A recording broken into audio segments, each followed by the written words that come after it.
ದಿಶಾ ಅಂತ ಹೇಳಿ ನನ್ನ ಅಧ್ಯಕ್ಷತೆಯಲ್ಲಿ ಒಂದು ಕಮಿಟಿ ಇದೆ. ಅದು ಹಿಂದೆ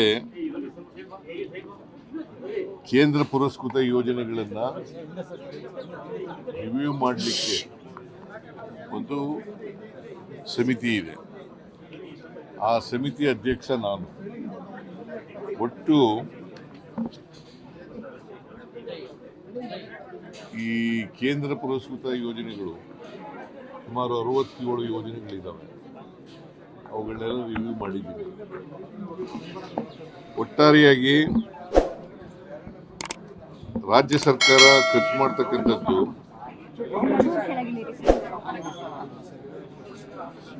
ಒಟ್ಟು ಕೇಂದ್ರ ಸರ್ಕಾರ ಮತ್ತು ರಾಜ್ಯ ಸರ್ಕಾರ, ಈ ಸೆಂಟ್ರಲಿ ಸ್ಪಾನ್ಸರ್ಡ್ ಸ್ಕೀಮ್ ಅಂತಂದರೆ ಕೇಂದ್ರ ಸರ್ಕಾರನೂ ದುಡ್ಡಿರ್ತದೆ, ರಾಜ್ಯ ಸರ್ಕಾರದ್ದು ದುಡ್ಡಿರ್ತದೆ.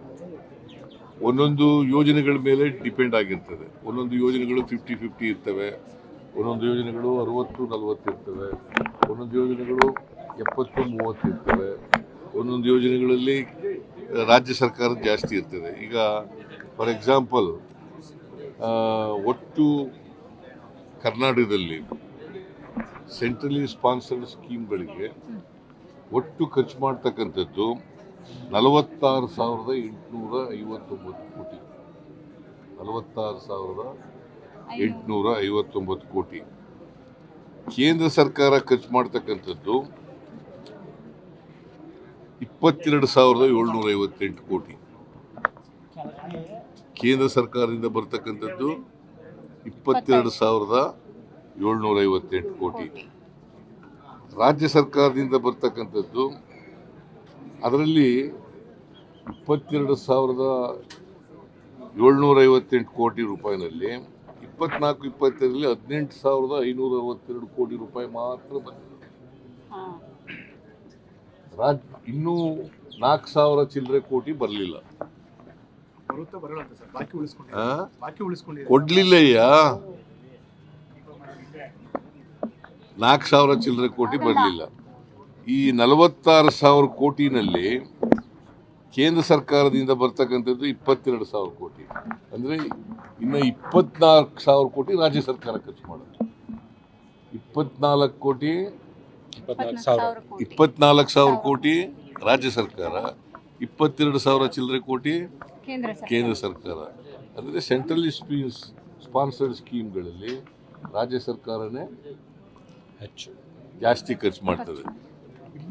ಖರ್ಚಾಗಿರ್ತಕ್ಕಂಥದ್ದು ಒಟ್ಟು ಖರ್ಚಾಗಿರ್ತಕ್ಕಂಥದ್ದು 83%.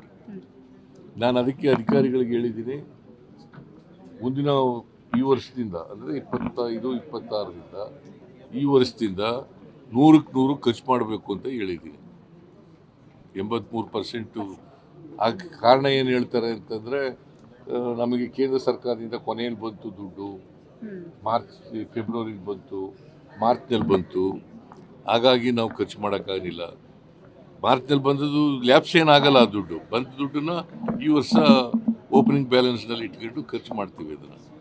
ಸೊ ಅದು ಬೇರೆ. ಬಟ್ 83% ಭಾಳ ಕಡಿಮೆ. 83%ನ್ನು 100% ಆಗಿ ಖರ್ಚು ಮಾಡಬೇಕು. ಕೇಂದ್ರ ಸರ್ಕಾರಕ್ಕೂ ಪತ್ರ ಬರೀಬೇಕು, ಕೂಡಲೇ ಬಿಡುಗಡೆ ಮಾಡಿ ಅಂತ. ಮತ್ತು ಇಲ್ಲಿರ್ತಂಥ ಮೆಂಬರ್ಗಳಿಗೂ ಕೂಡ ಹೇಳಿದ್ದೀನಿ. ಆ ಮೆಂಬರ್ಗಳು ಕೂಡ ಕೇಂದ್ರ ಸರ್ಕಾರಕ್ಕೆ ಒತ್ತಡ ಆಗ್ತಕ್ಕಂಥ ಕೆಲಸವನ್ನು ಮಾಡಬೇಕು. MP ಗಳಿಗೆ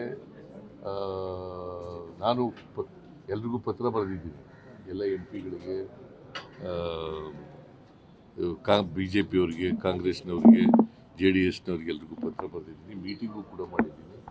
ನಾನು ಕೇಂದ್ರ ಸರ್ಕಾರದ ಪ್ರಧಾನಮಂತ್ರಿಗಳಿಗೂ ಭೇಟಿ ಮಾಡಿದ್ದೀನಿ, ಅಮಿತ್ ಶಾನೂ ಭೇಟಿ ಮಾಡಿದ್ದೀನಿ, ಮತ್ತು ಫೈನಾನ್ಸ್ ಮಿನಿಸ್ಟರ್ ನಿರ್ಮಲಾ ಸೀತಾರಾಮನ್ ಅವ್ರನ್ನೂ ಭೇಟಿ ಮಾಡಿ ಪತ್ರಗಳನ್ನು ಕೊಟ್ಟಿದ್ದೀನಿ. ಬರೆದಿರ್ತಕ್ಕಂಥ ಪತ್ರಗಳನ್ನು ಕೂಡ ಕೊಟ್ಟಿದ್ದೀನಿ.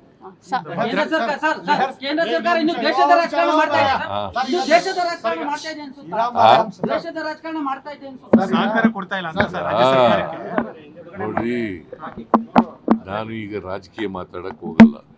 ಕೊಡದೇ ಇರ್ತಕ್ಕಂಥದ್ದು ತಪ್ಪು. ಅವರು ಕೊಡಲೇಬೇಕು. ಕೇಂದ್ರ ಸರ್ಕಾರ ಎಷ್ಟು ಒಪ್ಕೊಂಡಿರ್ತದೆ ಅಷ್ಟು ಕೊಡಬೇಕು. ಅದು ಕೊಡದೆ ಹೋದರೆ ನಾವು ಮೇಲಿನ ಮೇಲೆ ಹೇಳ್ತಕ್ಕಂಥದ್ದನ್ನು ಮಾಡ್ತೀವಿ. ಗೊತ್ತಾಯ್ತಾ? ಸೊ ಇನ್ನೇನಪ್ಪ ದಿಶಾ ಕಮಿಟಿಲಿರುವಂತ ಮೆಂಬರ್ಗಳು ಅವ್ರು ಯಾರು ಸಹ ಮೋದಿಯವರು ಇರ್ಬೋದು, ಕೇಂದ್ರ ಸಚಿವರ ವಿರುದ್ಧವಾಗಿ ಮಾತಾಡೋಷ್ಟು ಶಕ್ತಿ ಇರುವಂತ ಮೆಂಬರ್ಗಳು ಯಾರಿಲ್ಲ, ಅಂತವ್ರನ್ನ ನೀವು ಅಪಾಯಿಂಟ್ಮೆಂಟ್ ಮಾಡಿದ್ರು ಸರ್ ದಿಶಾ ಕಮಿಟಿ. ನಾನಲ್ಲ, ಅವರೇ ಮೆಹರ್ ಸಿಂಗ್. ಲೇಟೆಸ್ಟ್ ಹಾಗೂ ಇಂಟ್ರೆಸ್ಟಿಂಗ್ ಸುದ್ದಿಗಳಿಗಾಗಿ ಬಾಸ್ ಟಿವಿ ಕನ್ನಡ ಚಾನೆಲ್ನ ಸಬ್ಸ್ಕ್ರೈಬ್ ಮಾಡಿ. ಹಾಗೆಯೇ ಬೆಲ್ ಐಕಾನ್ ಪ್ರೆಸ್ ಮಾಡಿ. ಇದರ ಜೊತೆಗೆ ಫೇಸ್ಬುಕ್, ಇನ್ಸ್ಟಾಗ್ರಾಮ್, ಎಕ್ಸ್ನಲ್ಲೂ ಮಿಸ್ ಮಾಡದೆ ಫಾಲೋ ಮಾಡಿ.